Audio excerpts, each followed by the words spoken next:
بسم الله الرحمن الرحيم بسم الله الرحمن الرحيم السلام عليكم ورحمة الله وبركاته الحمد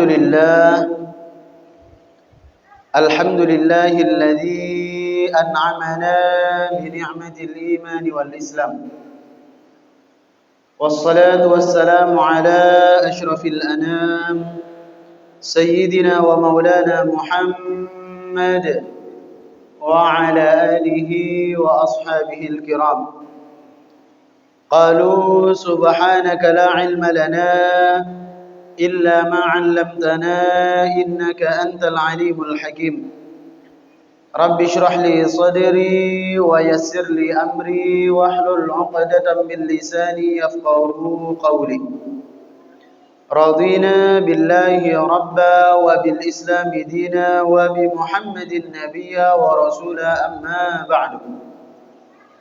Yang kami hormati segenap pengurus Masjid Baitus Salam, yang kami hormati Bapak Imam Masjid Baitus Salam, para alim ulama, tokoh masyarakat cerdik pandai, serta seluruh jamaah yang hadir pada malam hari ini. Bersyukur kita kepada Allah Subhanahu wa taala dengan sama-sama kita mengucapkan alhamdulillahi rabbil alamin atas segala nikmat yang Allah berikan kepada kita, terutama nikmat dalam hal istiqamah beribadah kepada Allah. Kata para ulama, salah satu tanda bahwa Allah tidak lagi cinta kepada hambanya bukan dengan dikurangi hartanya. Sebab betapa banyak orang yang berkurang hartanya tetapi tak berkurang keistiqomahannya. Tanda bahwa Allah tak lagi sayang kepada hambanya bukan hanya dengan dikurangi kesehatannya. Sebab betapa banyak orang yang lemah fisiknya tetapi begitu kuat keimanannya. Tapi kata para ulama, salah satu tanda yang paling nampak saat Allah tak lagi sayang kepada hambanya adalah dicabutnya rasa nikmat dan rasa tenang untuk sama-sama di majelis ilmu. Maka bersyukur kita kepada Allah dan semoga ini menjadi bukti keimanan kita kepada Allah. Sebab di dalam Al-Quran disebut, innama ya'muru masajidallah man amana billah wal yaumil akhir. Hanya orang-orang yang di dalam hatinya ada keimanan kepada Allah dan kepada hari akhir yang mereka mau memakmurkan masjid. Dan semoga kita termasuk di dalamnya. Amin. Bersalawat kita kepada Rasulullah sallallahu alaihi wasallam dengan sama-sama kita mengucapkan Allahumma salli ala sayyidina Muhammad wa ala ali sayyidina Muhammad. Jamaah sekalian yang dimuliakan oleh Allah, beberapa waktu lalu kami mendapatkan kupon untuk pembangunan Masjid Arira. Ada yang satu kupon itu nilainya 50.000, ada yang nilainya satu kupon itu 100.000. Satu sisi bersyukur. Kenapa bersyukur? Karena semangat jamaah untuk membangun rumah Allah luar biasa. Nampak dari pengurus yang begitu serius, nampak dari para donatur jamaah yang berinfak begitu luar biasa. Tapi mengingat setiap kali sholat fardu, mengingat setiap kali kajian, agak-agak ada yang lebih penting daripada membangun fisiknya, yaitu membangun jamaahnya. Dan mudah-mudahan itu semua tidak menyurutkan semangat kita bahwa masjid itu lebih besar, lebih baik. Tetapi akan malu kita di hadapan Allah jika bangunannya besar tetapi tidak diimbangi dengan semangat jemaah. Maka mudah-mudahan kita tak pernah kehilangan istiqomah itu. Syukur-syukur bisa mengajak saudara, tetangga kita, sahabat kita untuk bersama-sama meramaikan masjid kita yang sudah cantik ini. Jamaah yang dimuliakan oleh Allah, pada malam hari ini kita kembali mengkaji kitab Syarah Arba'in An-Nawawi, di mana pada malam hari ini kita masuk ke dalam hadis yang ke-30. Seperti biasa, sebelum kita mengkaji apa isi hadisnya, terlebih dahulu kita kaji siapa yang meriwayatkan hadisnya. Yang meriwayatkan hadis yang ke-30 ini bernama Abu Tha'labah Al-Khushani. Abu Tha'labah Al-Khushani. Beliau seorang sahabat Nabi SAW yang berjihad bersama Nabi SAW. Ketika disebut istilah jihad, apa yang pertama kali ada di benak kita, jemaah? Perang, membunuh, itu jihad. Padahal dalam kitab fikih tidak ada namanya bab jihad, itu tidak ada.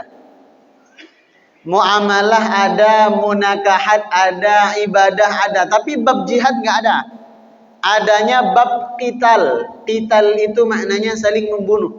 Artinya apa? Jihad itu tidak hanya identik dengan berperang, tidak hanya saling menumpahkan darah, tidak. Jihad itu maknanya berjuang. Dan berjuang dengan nyawa itu adalah jalan terakhir. Makanya di dalam Al-Quran disebut wajahidu fi sabilillah bi amwalikum wa anfusikum. Berjihadlah di jalan Allah bi amwalikum, dengan harta kalian. Harta ini yang dimaksud banyak. Bisa uang, bisa tenaga, bisa pikiran, bisa waktu, dan seterusnya. Baru kalau itu sudah semuanya kita berjuang di jalan Allah, wajahidu bi amwalikum wa anfusikum, dan dengan jiwa kita. Dan perlu kita ingat, jihad dalam sepanjang sejarah perjalanan Rasulullah bukan dimaknai sebagai perjuangan yang memulai peperangan, bukan. Jihad itu bahasa kerennya defense. Jihad itu mempertahankan diri dari kezaliman. Setelah diserang baru terjadi peperangan. Setelah dizalimi baru melawan. Itu makna jihad. Sekarang di dunia yang modern dengan kecanggihan media yang gampang dibolak-balikkan faktanya, seringkali jihad itu disalahartikan. Jihad itu ngebom di tempat keramaian, jihad itu ngebom gereja, padahal tidak. Jihad itu bentuk pembelaan dari penindasan, ketidakadilan dan kezaliman. Kembali ke yang meriwayatkan hadis, beliau seringkali ikut berjihad bersama Nabi. Itu artinya uangnya di jalan Allah, tenaganya di jalan Allah, fikirannya di jalan Allah, waktu ilmunya di jalan Allah, bahkan nyawanya juga di jalan Allah. Sekaligus ini menjadi pelajaran bagi kita jamaah. Kan pahala jihad itu kan begitu besar. Jangan sampai kemudian kita berkecil hati kalau kita di Indonesia mau lawan siapa, mau perang dengan siapa, mau saling membunuh dengan siapa. Tak ada yang menjadi musuh kita. Di Indonesia ini hanya dua. Kalau tidak ukhuwah Islamiyah, kalau tidak saudara seagama, ukhuwah wataniyah, saudara sebangsa dan setanah air. Dan itu wajib dijaga. Lalu bagaimana kita orang Indonesia bisa mendapatkan pahala jihad? Ah, itu tadi. Yang punya uang berjihad dengan uangnya. Yang punya waktu berjihad dengan waktunya. Yang punya gagasan, ide berjihad dengan idenya. Jadi pengurus masjid masuk ke DKM, bikin satu kegiatan yang membangkitkan semangat umat. Tak ada itu semua, berjihad dengan waktu dan tenaganya. Selalu terbuka pintu jihad untuk kita. Sahabat Nabi ini wafat pada tahun ke-75 Hijrah. Berarti tergolong sahabat yang sepuh. Karena Nabi itu wafat tahun ke-11 Hijrah. Sementara Abu Tha'labah wafat tahun ke-75 Hijrah. Wafatnya di negeri Syam, dan wafatnya beliau ini luar biasa. Beliau wafat dalam keadaan bersujud ketika sholat di sepertiga malam. Ketika sholat tahajud. Waktu itu beliau pergi ke kamar mandi dan kemudian pergi ke tempat sholatnya untuk beribadah. Pada waktu itu anaknya bermimpi, anak perempuan beliau itu bermimpi di malam yang sama bahwa ayahnya dipanggil oleh Allah Subhanahu wa taala. Ayahnya wafat. Jadi karena bermimpi ayahnya wafat, dia langsung kaget terbangun dari tidurnya dan memanggil ibunya. Ketika dipanggil ibunya, "Ayah kemana?" Kemudian kata si istri beliau, "Ayahnya lagi sholat." Kebiasaan beliau menjelang subuh selalu balik ke kamar. Tetapi ternyata ini menjelang subuh tak balik lagi. Sampai kemudian dipanggil dengan ucapan salam tak menjawab. Ketika sudah diperiksa ternyata beliau wafat dalam keadaan bersujud kepada Allah. Pada tahun ke-75 Hijrah di negeri Syam. Syam itu kalau zaman sekarang Suriah. Nah, ini sesuai dengan yang disabdakan oleh Nabi sallallahu alaihi wasallam. Apa sabda Nabi? Seseorang itu akan diwafatkan sesuai dengan kebiasaannya. Misal kalau seorang hamba Allah itu terbiasa baca Al-Quran, insya Allah wafatnya dalam keadaan baca Quran. Kalau hamba Allah itu terbiasa duduk di majelis ilmu, wafat dalam keadaan menuntut ilmu. Istiqomah dia salat, wafat dalam keadaan salat. Istiqomah salawat, wafat dalam keadaan bersolawat. Istiqomah menyampaikan dakwah, wafat dalam keadaan berdakwah. Yang dikhawatirkan adalah ketika kita punya kebiasaan-kebiasaan yang kurang baik. Maka kata para ulama, jangan sekali-kali kita punya tabiat atau kebiasaan atau hobi yang tidak disukai oleh Allah Subhanahu wa taala. Misal kita punya hobi kemaksiatan, saat sendiri gemar sekali melakukan kemaksiatan tertentu misalnya. Bukan hanya soal ini dilihat orang atau tidak. Bukan hanya soal itu dicatat sebagai dosa atau tidak. Tapi yang lebih kita takutkan adalah khawatir Allah mewafatkan kita dalam keadaan begitu. Maka itu yang kita khawatirkan. Makanya dulu ada seorang ulama, ketika beliau ditanya oleh masyarakat yang pada waktu itu mayoritas tidak beriman, "Syekh, kenapa engkau tidak berjudi? Kan hartanya banyak." Beliau selalu menjawab, "Saya takut diwafatkan oleh Allah dalam keadaan saya berjudi." "Kenapa tidak berzina? Toh tidak ada wanita yang tidak mau dengan engkau, Syekh. Semuanya pasti mau." Beliau menjawab, "Saya takut Allah mewafatkan saya dalam keadaan bermaksiat kepada Allah." Nah, ini yang mesti kita pelajari. Mudah-mudahan kita punya kebiasaan baik. Apapun kebaikannya diistiqomahkan. Misalnya, saya istiqomah baca waqiah Pak Ustadz, istiqomah. Saya istiqomah sedekah Pak Ustadz, pertahankan. Saya istiqomah sholat sunnah, pertahankan. Saya istiqomah sholat fardu di masjid, pertahankan. Saya istiqomah duduk di majelis ilmu, pertahankan. Sembari berdoa kepada Allah, "Ya Allah, mudah-mudahan ini menjadi kebiasaan saya, dan dengan kebiasaan yang baik ini engkau panggil saya kelak." Karena tentu wafat dalam keadaan baik, dalam keadaan beribadah kepada Allah, sudah bisa dipastikan wafatnya husnul khatimah atau su'ul khatimah. Husnul khatimah. Jamaah sekalian, apa bunyi hadis yang ke-30 ini?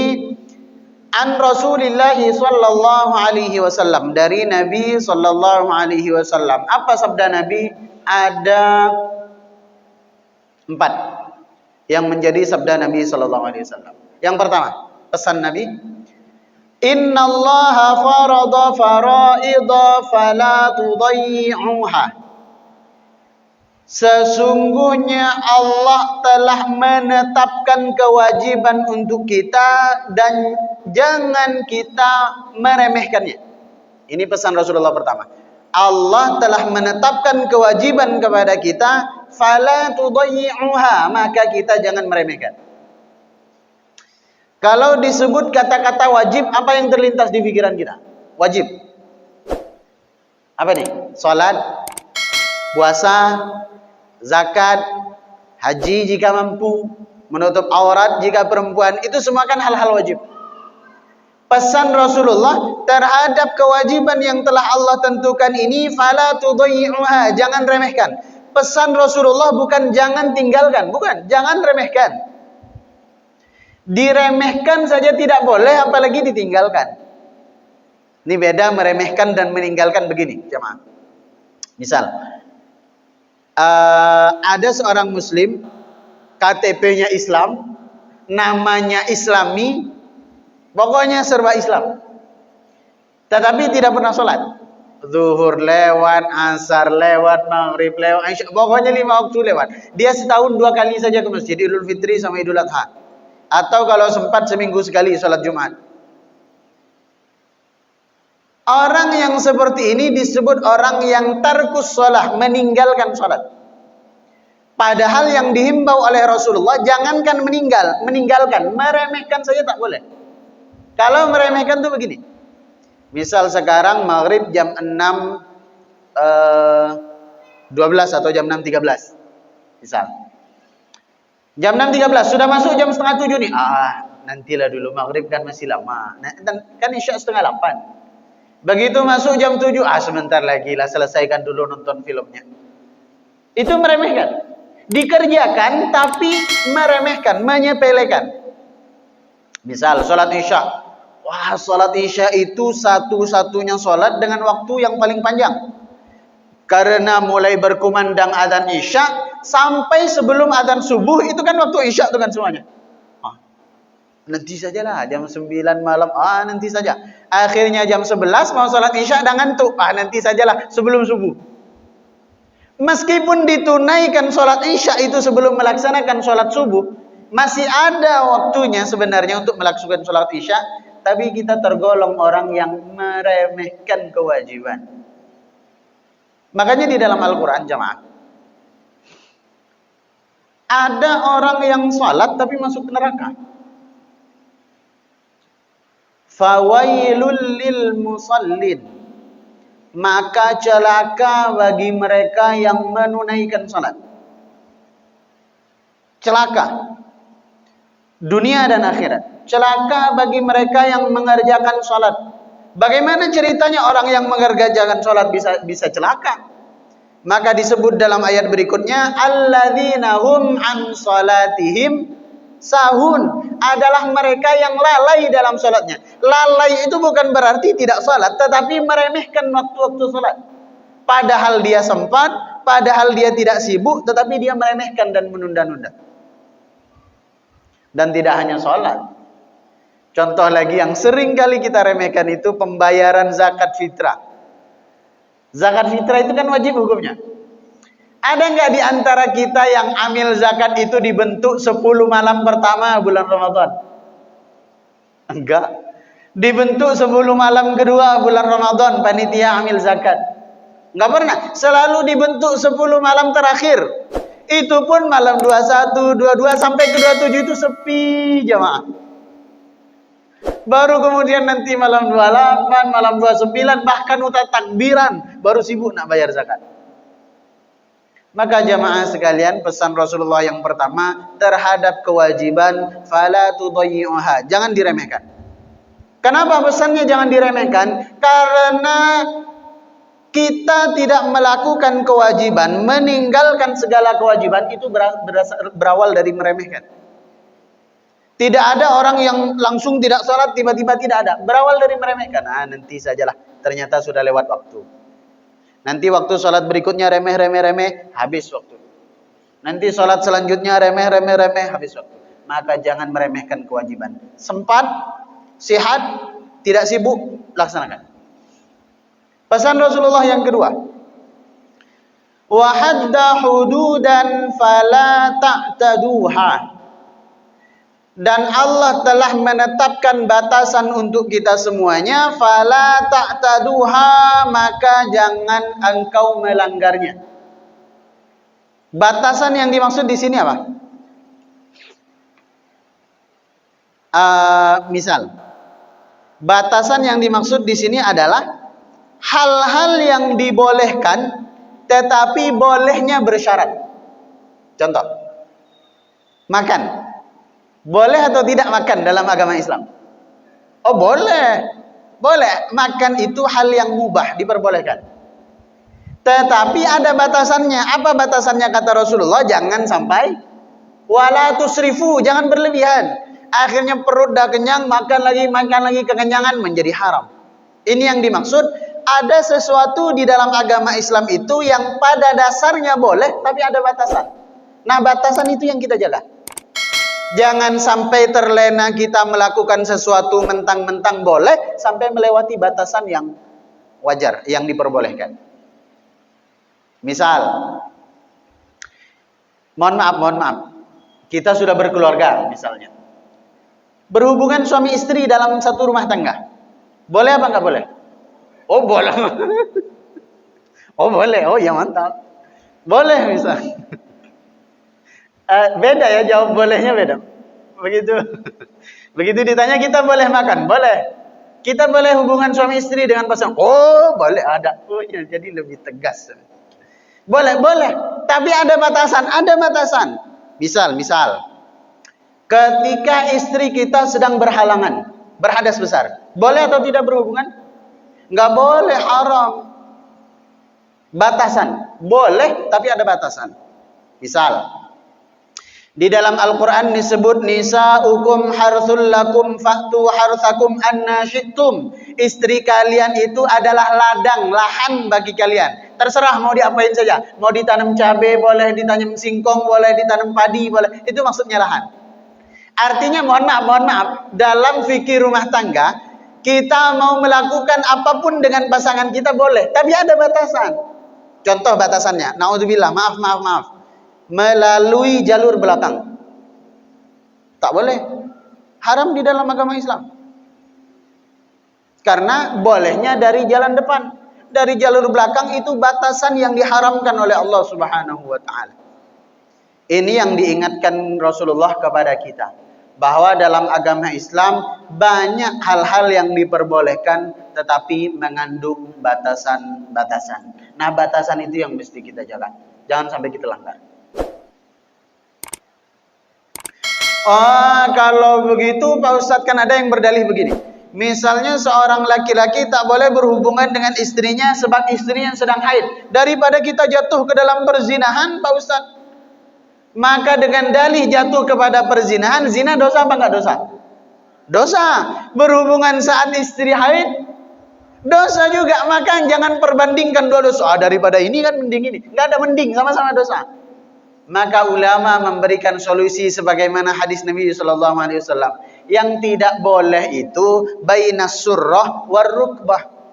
Misal istri kita 1 minggu misalnya halangan. Kemudian 1 minggu agak pening, di mana Batam musim hujan lagi.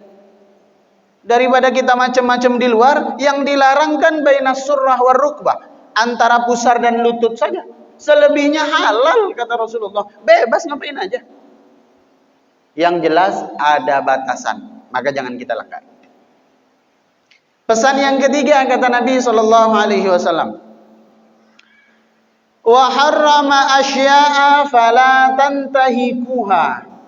Terhadap sesuatu yang telah Allah haramkan, maka jangan kita terpedaya, jangan kita terjerumus ke dalamnya. Apa yang misal sesuatu yang jelas Allah haramkan, berjudi misalnya, maka segala bentuk perjudian diharamkan oleh Allah Subhanahu wa ta'ala. Baik itu judi jangan dengan cara jahiliyah dulu. Karena orang jahiliyah dulu hobi judi.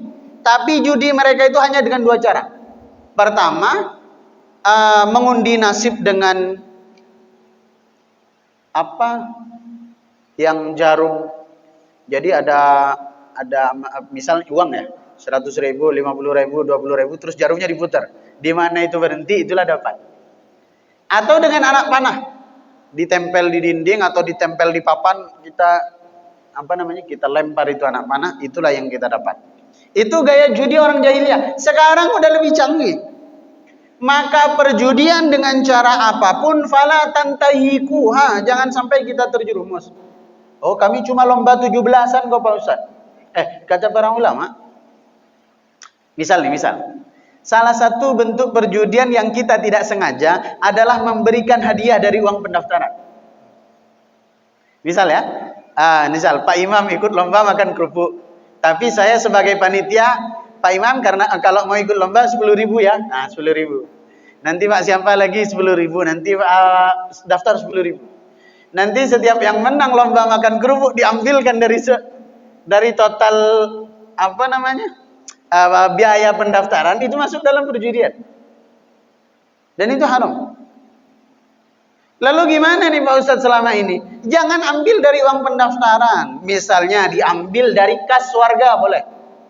Atau misalnya RT RW telah memberikan maklumat, memberikan instruksi kepada warga dalam rangka 17 Agustusan ada infak, ada iuran. Mungkin 20.000, 30.000, 50.000 boleh diambil dari situ. Tapi kalau diambil dari pendaftaran itu tak boleh.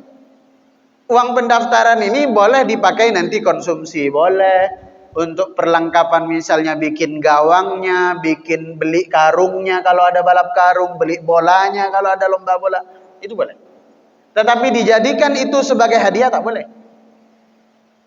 Lagi yang lebih parah. Kami hanya lomba 17 Agustusan kok Pak Ustadz, kami enggak berjudi.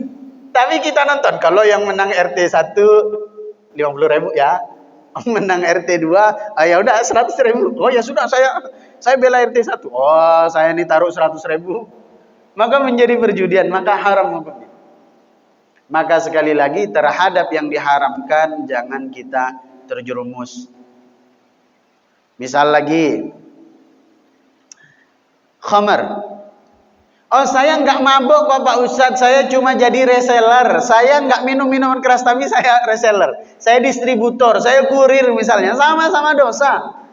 Kata Nabi SAW, dari khamar itu yang menanam buahnya berdosa, yang memeras buahnya berdosa, yang menfermentasi sehingga menjadi mabuk berdosa, yang mengantarkan itu berdosa, yang menjual berdosa, yang membeli berdosa. Semua itu bagian dosanya. Maka fala tantahikuha, jangan kita terjerumus. Yang terakhir, pesan Nabi SAW adalah wasakata an asya'a rahmatan lakum ghaira nisyanin. Dan Allah diam terhadap beberapa hal rahmatan lakum, itu menjadi rahmat bagimu. Ghaira nisyanin, bukan karena Allah lupa. Fala tabahatu anha, maka jangan kita membahasnya. Pesan Rasulullah yang pertama kan, Allah mewajibkan beberapa perkara, maka jangan remehkan. Pesan Rasulullah yang kedua, Allah telah menetapkan batasan, jangan kita langgar. Pesan Rasulullah yang ketiga, ada beberapa hal yang diharamkan oleh Allah, maka kita jangan terjerumus. Pesan Rasulullah yang keempat, ada hal yang Allah diam, itu menjadi rahmat bagi kita, bukan karena Allah lupa. Hal yang Allah diam, itu maksudnya apa? Allah diam terhadap beberapa hal. Dijelaskan oleh para ulama bahwa yang dimaksud dalam hadis ini Allah diam terhadap beberapa hal adalah ada sesuatu yang tidak ada ketetapan hukumnya di dalam agama Islam. Baik itu dengan Al-Quran tidak ada penjelasan, ataupun dengan hadis tidak ada keterangan. Maka kalau tidak ada dalil di dalam Al-Quran dan di dalam hadis, kata Rasulullah, rahmatan lakum, itu menjadi rahmat bagi kita. Ghaira nisyanin, bukan karena Allah lupa untuk menetapkan hukumnya, tidak. Karena itu menjadi rahmat Allah untuk kita, maka jangan kita capek untuk mengkaji ini halal atau haram. Ini boleh ke tidak boleh. Selama tidak ada dalil yang mengharamkan, semua hukum boleh. Maka ada satu prinsip hukum dalam ilmu usul fikih, namanya al-aslu fil asya al-ibahah. Hukum asal dari segala sesuatu awalnya itu adalah boleh. selagi tidak ada dalil yang mengharamkan. Jadi segala sesuatu boleh kecuali ada dalil yang mengharamkan. Misal, apa hukum makan daging rusa? Daging rusa. Dicari dulu nih, ada enggak dalil di dalam Al-Quran ataupun di dalam hadis yang menyinggung tentang daging rusa? Enggak ada. Apalagi di Arab rusanya pun enggak hidup di sana. Gimana mau ada di dalam Al-Quran dan di dalam hadis? Persoalan berikutnya, ada hewan-hewan yang diharamkan oleh Allah melalui sabda Nabi, yang bertaring misalnya, yang hidup di dua alam misalnya. Itu masuk enggak rusa ke situ? Rusa ada yang bertaring? Oh, tak ada. Hidup di dua alam? Ya enggak, mana ada rusa berenang. Maka karena tidak ada hukum yang mengharamkan, maka rusa bisa dipastikan halal. Itu yang dimaksud, segala sesuatu yang tidak ada ketetapannya di dalam hukum Allah, Al-Quran maupun hadis, maka boleh. Termasuk di zaman sekarang. Misal, apa hukumnya mengumandangkan azan dengan toa, dengan pengeras suara? Karena dulu kan yang dilakukan oleh Bilal bukan menggunakan toa, listriknya belum ada, tapi naik ke atas loteng, ke atas masjid, dan kemudian mengumandangkan azan. Tujuannya agar azan itu didengar oleh orang-orang yang ada di sekitar Madinah yang mayoritas pedagang, supaya lapaknya ditutup dulu, sholat, nanti habis sholat lanjut. Maka itu terjadi sampai sekarang di Makkah dan di Madinah. Saat berkumandang azan, apapun yang dijual, apapun kegiatannya berhenti. Kedai ditutup sementara, kedai berangkat ke masjid. Bagaimana kalau kemudian sekarang zaman sudah canggih, kita menggunakan pengeras suara? Boleh, nggak ada dalil yang mengharamkan. Termasuk diantaranya membaca Al-Quran menggunakan handphone.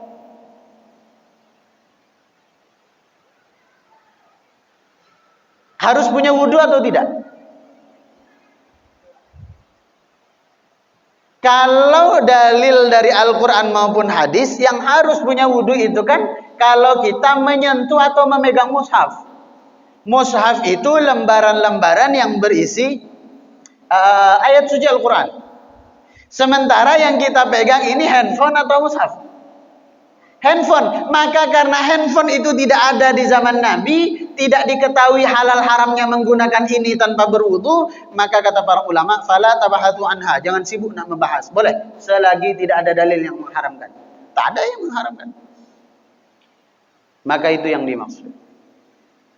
Contoh lagi,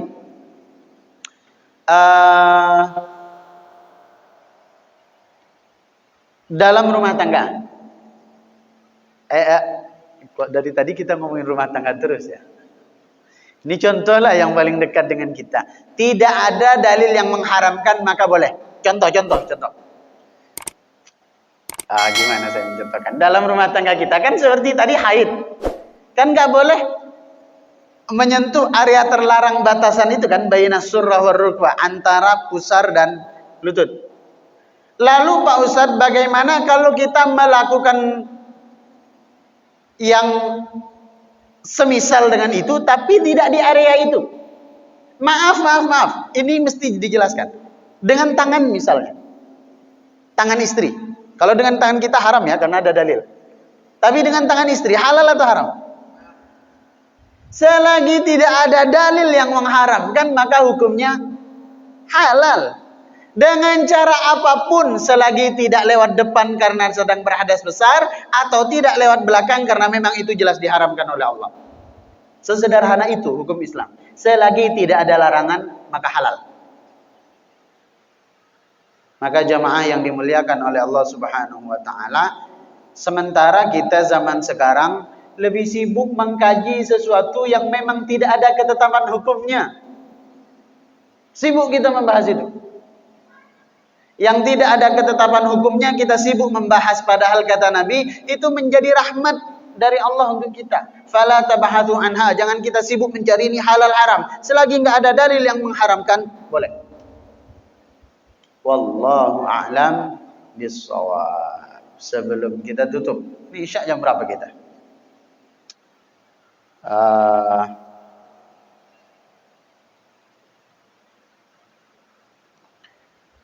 Isya jam 19.23. Kurang lebih masih ada 10 menit lagi. Kami persilahkan kepada jamaah, barangkali ingin diskusi sesuai dengan tema boleh, di luar tema juga boleh. Kami persilahkan.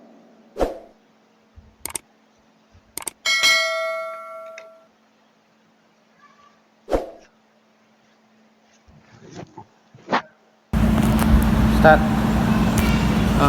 ini Ustaz, mengenai gadai.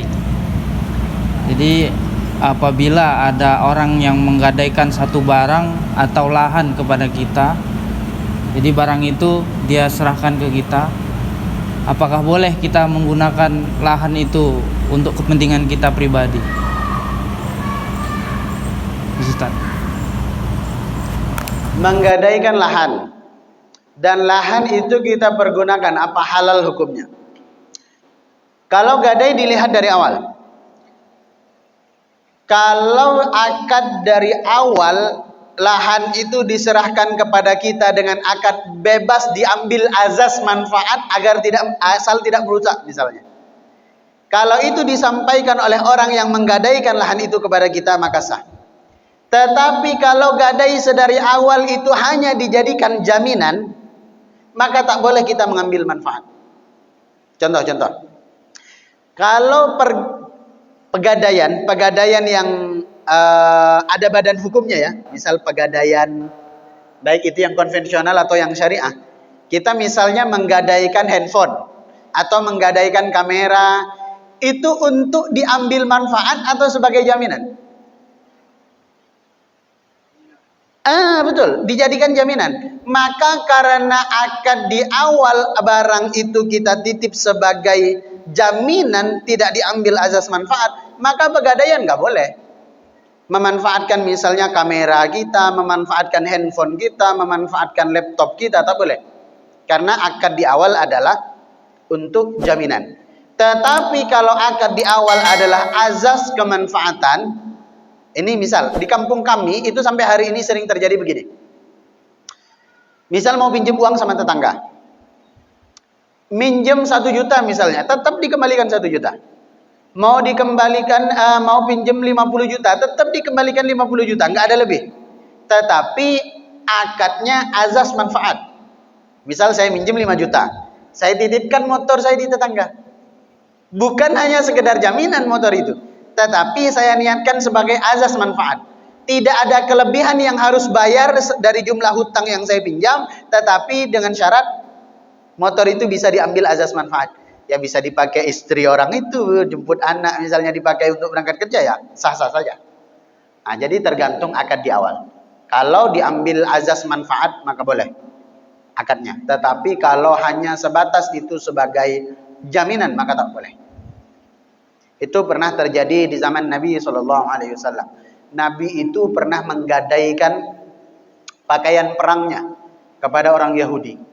Karena Nabi tidak ada harta, kemudian beliau menggadaikan pakaian perangnya kepada orang Yahudi. Tetapi akadnya adalah sebagai jaminan. Karena zaman dahulu pakaian perang itu mahal. Karena proses pembuatannya sulit dan material besi dan bajanya itu langka dan sulit untuk diolah. Jadi pakaian perang itu begitu mahal, mulai dari kepala sampai ke kaki, dan itu digadaikan oleh Rasulullah kepada orang Yahudi. Tapi akadnya adalah jaminan, bukan azas pengambilan manfaat. Tetapi kalau azasnya untuk kemanfaatan boleh, tak jadi masalah. Jadi diperjelas saja akadnya di awal. Dan yang paling penting begini. Ketika akadnya barang yang digadaikan ini, akadnya sebagai jaminan saja, berarti kan kita nggak boleh manfaatkan, kita nggak boleh pergunakan. Kita boleh menambah dari jumlah uang yang kita pinjamkan. Misalnya pinjam 1 juta, di jaminannya handphone. Handphone ini nggak boleh kita pakai, tetapi kita boleh menambah dari misal 1 juta, nanti total kembalian 1.100.000. Riba atau nggak riba? Nggak riba. Dengan catatan 100.000 kan pinjam 1 juta, 100.000-nya itu bukan bunga, tetapi biaya keamanan jaminan yang telah disimpan. Itulah yang dipakai oleh pegadaian syariah. Tetapi kalau pakai akad yang kedua, azas manfaat tadi, misal saya pinjam 1 juta, handphone sebagai azas manfaat yang boleh dipergunakan oleh si pemilik uang tadi, maka tidak boleh lagi menambahkan dari total yang dipinjam. Misal 1 juta, nggak boleh mengambil 1.100.000. Kenapa? Sudah ada azas manfaat yang bisa diambil itu tadi. Maka boleh motornya dibuat ngegojek misalnya. Seperti lahan tadi ditanami, apa yang bisa kita ambil manfaatnya. Wallahu a'lam bishawab. Ada lagi jamaah?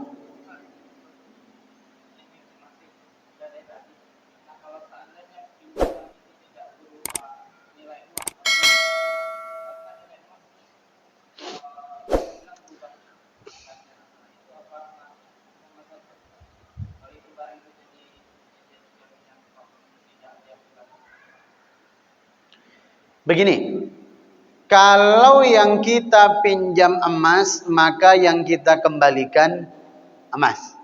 Kalau yang kita pinjam uang, maka yang dikembalikan uang. Tidak boleh kita meminjam uang dikembalikan emas. Atau sebaliknya, meminjam emas dikembalikan uang. Karena pasti tidak sesuai. Contohnya seperti tadi, kan harga emas itu kan fluktuatif ya. Kadang harganya stagnan, kadang harganya naik, kadang juga turun. Bahkan kami dapat informasi itu kalau mendekati hari raya Idul Adha, itu harga emas turun. Kami cerita kemarin dengan jamaah yang penjual emas, punya toko emas di Botania. Itu ceritanya begitu. Oh, ternyata kalau mau beli emas dekat-dekat Idul Adha, karena itu harga emas turun. Maka kalau yang kita pinjam uang, kembalikan uang, yang kita pinjam emas, kembalikan emas, supaya tidak ada perbedaan nilai dari yang semestinya kita pinjam. Kecuali, mohon maaf, kita agak mengambil waktu sedikit. Kecuali waktunya panjang. Contoh yang pernah dibahas oleh para ulama itu begini. Ulama Indonesia itu pernah membahas begini. Berawal dari pertanyaan jamaah. Kiai, bagaimana kalau ada seorang tetangga pinjam uang kepada kita? Yang dipinjam adalah 1 juta. Tapi dipinjam ini tahun 90-an. 1 juta. 1 juta tahun 90-an itu dapat motor bagus. Dapat sapi yang pas untuk dijadikan hewan kurban. Lalu sekarang dia mau bayar tahun 2022. Apakah layak bagi dia untuk membayar 1 juta? Dengan yang tahun 90-an waktu itu mereka pinjam. Itu ulama berbeda pendapat jauh. Maka mayoritas ulama yang pada waktu itu membahas persoalan ini dibayar sesuai dengan nilai mata uang yang berlaku. Contohnya misal tahun 90 itu 1 juta dapat motor, maka hari ini yang mesti dia bayar yang senilai dengan motor itu. Karena ya itu tadi, jangka waktu pinjaman dengan orang lain itu berpengaruh kepada, karena yang kita pinjam adalah bukan emas. Karena kalau emas itu kan relatif aman. Untuk naik turunnya masih dalam kontrol. Tetapi kalau mata uang Indonesia misalnya rupiah, dolar dan seterusnya itu terfluktuatif. Ya contoh yang paling gampang deh. Dulu masih saya zaman SD, kita uang saku sekolah SD 500 perak. 500 perak udah bisa sarapan mie goreng lagi di sekolah di kantin. Sekarang 500 perak dapat apa? Permen aja udah nggak ada yang 500 perak. Nah itu salah satu contoh lah. Maka mudah-mudahan setimpal nilainya, bukan angkanya, tapi setimpal nilai dengan yang mesti kita bayarkan. Wallahu a'lam bishawab. Mudah-mudahan bermanfaat. Kita tutup dengan doa penutup majelis. Subhanakallahumma wa bihamdika asyhadu an la ilaha illa anta astaghfiruka wa atubu ilaik. Kurang dan lebih mohon maaf. Assalamualaikum warahmatullahi wabarakatuh. Waalaikumsalam warahmatullahi wabarakatuh. Sadaqallahul azim.